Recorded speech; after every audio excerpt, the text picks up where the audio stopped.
৬৮ বছরের এক বৃদ্ধার সঙ্গে কথা বলতে যান আয়ুব আলী নামে এক ব্যক্তি।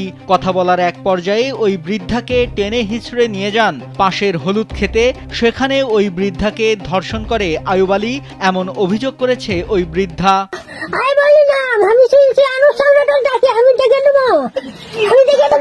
এ খবর জানাজানি হলে বিষয়টি নিয়ে এলাকায় উত্তেজনা দেখা দেয়। এ ঘটনার 2 দিন পর মঙ্গলবার ওই বৃদ্ধার পুত্রবধূ রাস্তা দিয়ে হেঁটে যাচ্ছিলেন।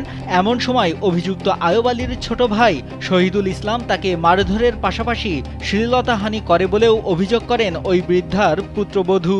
ঘরের মধ্যে নিয়ে গেছে, নিয়ে যায় ঘরের মধ্যে ঢুকতে পারে না, দরজার মধ্যে ঘুরাঘুরি করে আমার কামড়ে মারধর করে শেষ করছে, জামা কাপড় ছিঁড়ে দিল। স্যান্ডেলিনা সো, রূপচর্চায় আভিজাত্য। পৃথক দুটি ঘটনার খবর ছড়িয়ে পড়লে এলাকাবাসীর মাঝে চরম ক্ষোভের সৃষ্টি হয়।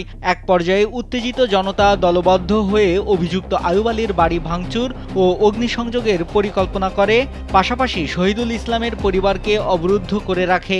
ওরা আজ আমার ভাবি রাস্তার থেকে ধরে নিয়ে যায়, ধর্ষণের চেষ্টা করছে এবং এর আইনের বিচার চাই।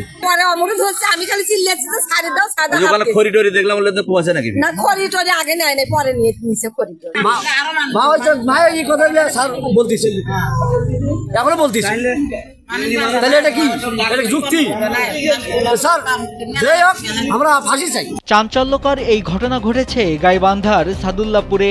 খবর পেয়ে স্থানীয় ফাঁড়ি পুলিশের একটি দল ঘটনাস্থলে এসে অভিযুক্ত শহীদুল ইসলাম সহ 2 জনকে আটক করে পরিস্থিতি নিয়ন্ত্রণে আনে।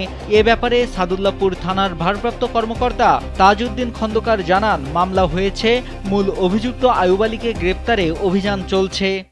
ওই ঘটনায় মামলা হয়েছে। এখন আমরা তাকে গ্রেপ্তারের জন্য আমরা অভিযান চালাচ্ছি, তাকে গ্রেপ্তার করা সম্ভব হয়নি। এ ঘটনায় স্থানীয়দের মাঝে এখনো ক্ষোভ বিরাজ করছে। তাদের দাবি, দ্রুত অভিযুক্ত আয়ুব আলীকে গ্রেপ্তার করে আইনের আওতায় আনবে পুলিশ। নাইমুল হাসিব, কালবেলা।